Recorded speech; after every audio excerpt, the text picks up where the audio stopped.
दिल्ली में नसीरुद्दीन महमूद नाम का एक बादशाह था, जिसका जीवन और शासनकाल अपने आदर्शों और नैतिकता के लिए जाना जाता था।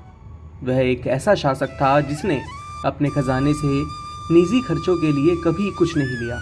उसके जीवन का यह नियम था कि वह अपनी हक की कमाई से ही अपना और अपने परिवार का गुजारा करेगा। अपने दरबार के कामों से मुक्त होकर वह अपने हाथों से कुरान शरीफ लिखता और यह सुनिश्चित करता कि लोग उचित मूल्य से अधिक ना चुकाएं।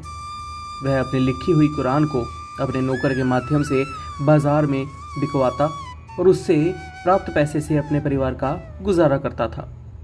इस कहानी का मुख्य पात्र नसीरुद्दीन महमूद का एक नौकर है, जिसकी कई महीने की तनख्वाह बादशाह के पास बाकी थी। एक दिन नौकर के घर से एक आपातकालीन चिट्ठी आई, जिसमें उसे तुरंत घर आने का आदेश दिया गया था। नौकर ने बादशाह से अपनी तनख्वाह की मांग की ताकि वह अपने घर जा सके, लेकिन उस समय बादशाह के पास पैसे नहीं थे और उसने नौकर को टाल दिया। यह सिलसिला कई महीनों तक चलता रहा और घर से कई चिट्ठियां आई, जिनमें उसे जल्दी घर आने की गुहार लगाई गई थी। अंततः नौकर ने बादशाह से इजाज़त ले ली और जाने की तैयारी की। बादशाह ने उसे केवल 2 रुपये दिए और कहा कि यह मेरी हक की कमाई है। हक की कमाई में बरकत होती है, जाओ, मालिक बरकत करेगा। नौकर 2 रुपये लेकर वहाँ से चल पड़ा, लेकिन उसके मन में चिंता थी कि वह घर पहुंचकर अपने संबंधियों को क्या बताएगा। रास्ते में उसने देखा कि अनार बहुत सस्ते और अच्छे मिल रहे थे।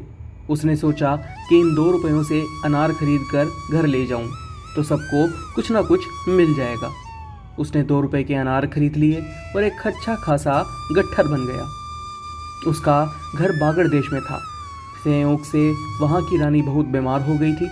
बड़े बड़े वैद्य और हकीम बुलाए गए, जिन्होंने बताया कि रानी की जान केवल अनारों से ही बच सकती है। उस इलाके में अनारों का नामो निशान तक नहीं था, इसलिए बादशाह ने ढिंढोरा पिटवा दिया कि जो एक अनार लेकर आएगा उसे बदले में 1000 रुपये का इनाम मिलेगा। नौकर जब वहाँ पहुँचा तो उसने यह घोषणा सुनी।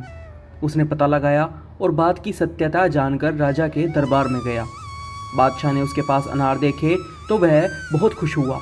नौकर ने कहा, आपको जितने अनार चाहिए आप ले लीजिए। बादशाह ने आवश्यकता अनुसार अनार ले लिए और 1000 रुपये प्रति अनार के हिसाब से उसकी कीमत चुका दी। बादशाह ने 2 सिपाही भी दिए कि वे नौकर को सुरक्षित उसके घर पहुंचा कर आएं। इस प्रकार नौकर हजारों रुपयों का मालिक बन गया। यह कहानी हमें सिखाती है कि हक की कमाई में सच्ची बरकत होती है। नसीरुद्दीन महमूद का आदर्श जीवन और उसकी नैतिकता हमें यह प्रेरणा देती है कि सच्ची मेहनत और ईमानदारी से कमाई गई दौलत ही सही मायने में फलदायी होती है। विपरीत परिस्थितियों में भी यदि हम अपने आदर्शों पर डटे रहें तो ईश्वर भी हमारी मदद अवश्य करता है। इस साखी से हमें यह सीख मिलती है कि सच्ची कमाई और ईमानदारी से किया गया कार्य कभी बेकार नहीं जाता। यह हमें न केवल आर्थिक समृद्धि देती है, बल्कि आत्मिक शांति और समाज में सम्मान भी दिलवाती है। जब हम अपने सिद्धांतों और मूल्यों के साथ खड़े रहते हैं तो जीवन में आने वाली चुनौतियाँ भी अवसरों में बदल जाती हैं। नसीरुद्दीन महमूद की यह कहानी हमें सिखाती है कि सच्चाई और ईमानदारी का मार्ग कठिन तो हो सकता है, लेकिन अंततः वही सबसे फलदायी और आनंदमय होता है।